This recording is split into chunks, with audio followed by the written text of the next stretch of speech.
Около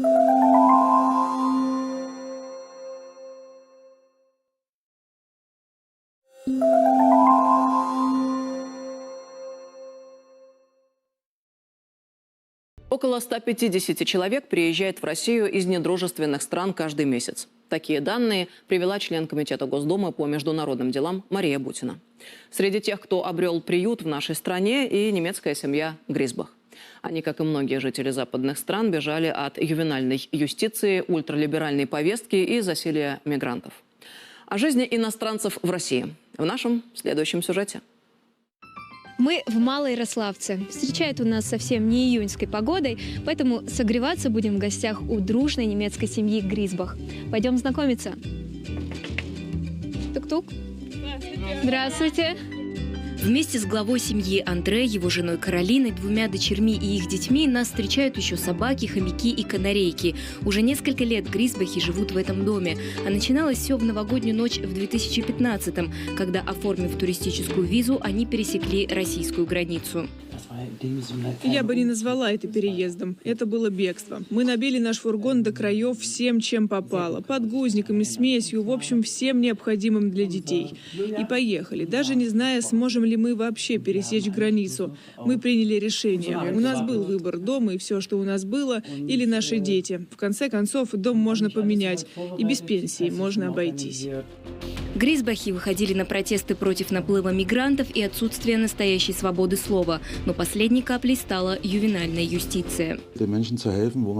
Мы помогали людям, у которых пытались отобрать детей. В Германии это бизнес более 100 миллиардами евро годового дохода. Мы пытались это предотвратить. Было очень трудно, потому что если у тебя нет прав, ты не можешь многого сделать, когда 3, 4, 5 полицейских стоят у твоей двери рано утром, забирая твоих детей. И чаще всего они ищут матерей или отцов-одиночек. Они лучшие жертвы для этого бизнеса. Но они также нацелены на русские семьи, у которых другой менталитет. По словам Андре, из-за его активной гражданской позиции власти, нарушая закон, сократили соцвыплаты, предназначенные его внукам, начали отказывать им в школьном питании. Впрочем, водить детей в такие школы ему и не хотелось.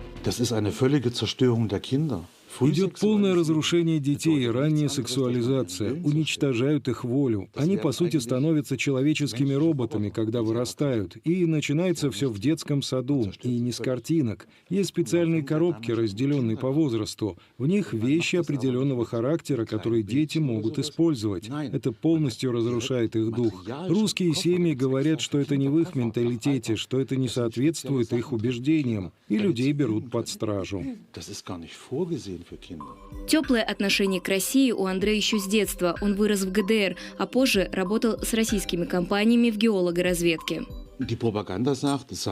Пропаганда говорит: Россия зло, и что она хочет пройти маршем до Португалии. У меня один вопрос: кто хочет завоевывать груду обломков? Я бы не купил сломанную машину. Это чушь. Европа — это груда обломков. Экономика и социальная система разрушены. Переизбыток мигрантов из Африки. Кто хочет завоевывать что-то подобное? Первое время в России всей семье приходилось жить в том самом фургончике, но особенно тяжело им дался 2019 год. Тогда над ними нависла угроза депортации из-за бюрократических проволочек. То время Каролина не может вспоминать без слез. Помогли неравнодушные люди, среди которых ныне почивший отец Дмитрий Смирнов. Он писал письма в их поддержку, посылал продукты и вещи для детей. Благодаря огласке семью так и не выслали из страны. Но Гризбахи мечтают получить гражданство России, страны, ради ценностей которой они оставили свою родину. Насколько Домика говорит мне, что она куда бы ни пришла, ей говорят, что Германия у нас получается не в союзниках, и очень трудно, даже статусом беженца что-то сделать на фоне гражданства. Временное убежище у них есть, РВП у них есть, а дальше дело не продвигается. Именно в православии Гризбахи нашли свою опору. Всей семьей они крестились в Москве на немецком языке. Меня пригласили работать в церкви, Я как уборка там работали, убрали свечи, почистили полу, иконы и так далее. И за эту работу я получила от церкви продуктов для нашей семьи. Не деньги, именно продуктов. И я там очень сильно подружилась с одним батюшкой. Я даже не пойму, как я ему понимали, потому что у меня знания русского языка до этого еще не было. Английский язык он тоже не знал. Я ему спросила, могут меня и моему семье больше рассказывать именно православные верующие. Потому что я до этого вообще даже не знаю, буду ли я верить или нет. И как-то он рассказывал, как и что, и все истории меня прям изучали, да. Я просто пригласила ее у нас дома.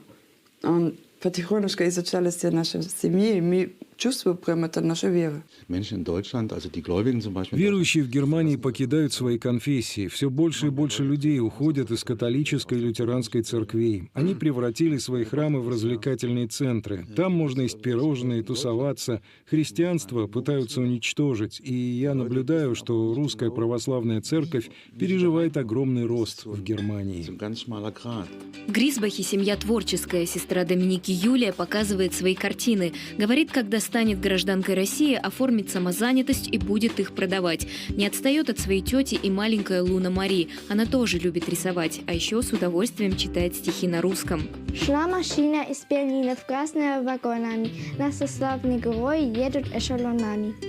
Ее сестра Ханна Катарина поделилась с нами, кем хочет стать в будущем. Ветеринаром. Хочу помогать животным. И Хана тоже любит танцевать. Какие танцы? Какие танцы? Балет. Ну, разные. Тоже балет. Балет. А вы ходите на танцы? Да. В ДК. А вот Андрей Лука еще не определился, зато на чистом русском рассказал, чему их учили в кадетском классе. Нас учили, как маршировать, дисциплинировали. Мы выступали, мы даже к этим определенным мероприятиям ходили. К 9 мая. На вопрос, хочет ли он вернуться в Германию, Андрей Лука отвечает. Не в таком состоянии, как она есть. Какой она должна стать, чтобы ты решил туда? Но она никогда не станет прежней, как она раньше была. Мне очень нравится здесь природа, люди. Ну, есть очень хорошие и добрые люди, которые поддерживают. Вот у нас растет виноград, тыква растет, картошка растет. Там еще тыква растет, кабачки, свекла. Тоже морковка. И морковка, да. Ну и какой русский без бани? В Гризбахе доделывают в ней косметический ремонт и с нетерпением ждут, когда уже можно будет попариться.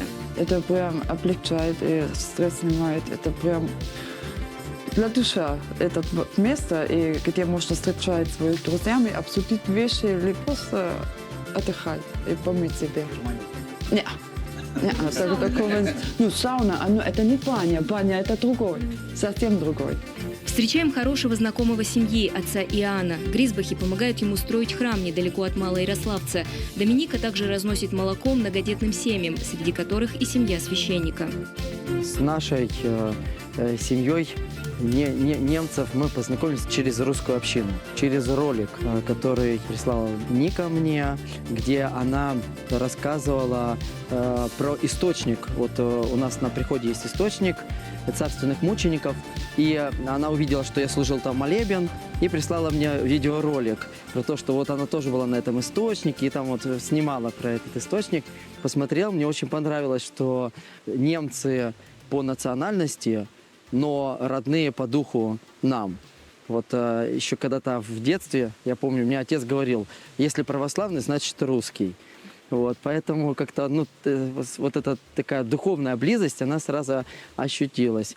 Вот, очень отрадно, что они стараются всегда помочь и в храме, и активно быть везде, во всех мероприятиях.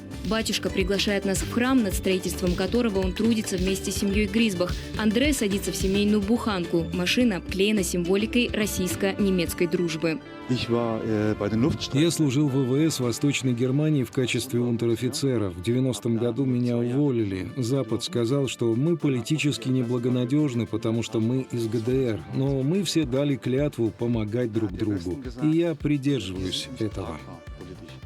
В храме фронт работы большой. Нужны и окна, и кровля. Постоянных спонсоров нет, поэтому важна любая помощь. И пол подмести, и разместить пост в соцсетях и субботнике. Поддерживают Гризбахи и российскую армию. В местном доме культуры плетут маск-сети. К нам, конечно, много людей ходит, да. Но вот так, что приходили прям семьей, и что приходили каждый день, действительно, как на работу, это вот, наверное, они у нас такие единственные. Только появилась кофе волонтерское, нам привезли в зернах. Взяли домой, тоже и кофе перемалывают. Только возник вопрос у нас вчера. Боец попросил холодильник. Они первые, кто сразу написали, что мы свой отдадим. Это вообще самые главные вещи для ребят. От нас сетки могут спасать прям жизнь, да, свою технику. И именно это вот можно физически поддерживать ребятам, да, и спасать их жизнь. И это вот самое главное, чтобы они все здоровье вернулись к своим семье. Победа будет за нами, да? Надеются Гризбахи и на победу в бюрократической схватке. Мечтают, что когда-то горячо любимая Россия ответит им взаимностью.